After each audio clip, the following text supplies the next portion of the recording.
Welcome back to the channel, everybody.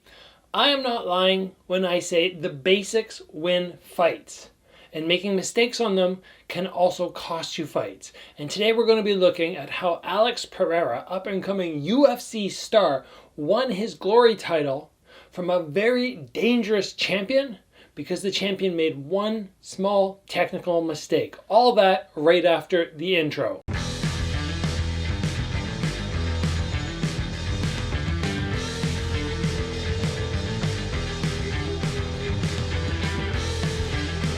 Okay, one of the most common mistakes that I see when I go on seminar tours, when I'm teaching at other gyms, I see people very confused about the placement of their non-swinging arm when they throw a round kick. There seems to be some confusion on what you should be doing with this arm. Some people think it should be to the side of your head. Some people come across. I want to clarify that today, and I want to show you video footage of Alex Pereira winning his title because his opponent, Jason Wilness, who was the glory champion, did not put his hand in the right spot. Boom, KO, because that hand placement was a tiny bit off. That is how important it is to execute the basics. Not close to perfect, but you got to be perfect. You got to be on point with this. So let's take another look at the video footage. We see Alex Pereira execute a high kick at the same time Jason Wilness throws a low kick. Now, when I teach people what to do with the non-swinging arm, I always ask them, what are you afraid of when you throw this kick in terms of counter shots? And most people, when they put their hand here, they go, well, I'm worried about the straight punch coming.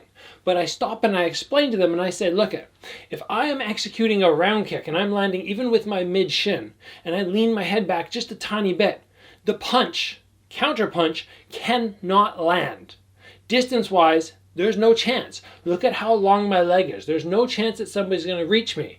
But what can happen, especially when executing a low kick or a body round kick, is if your opponent kicks at head level at the same time and you put this hand over here, kaboom, you're done, you're KO'd, you get knocked down the way Jason Wilness did.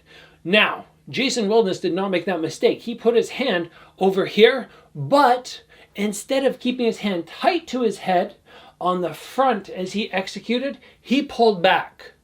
And that little space there allowed Pereira to land the round kick to the face. This is what I'm talking about. The basics, they have to be executed with that precision.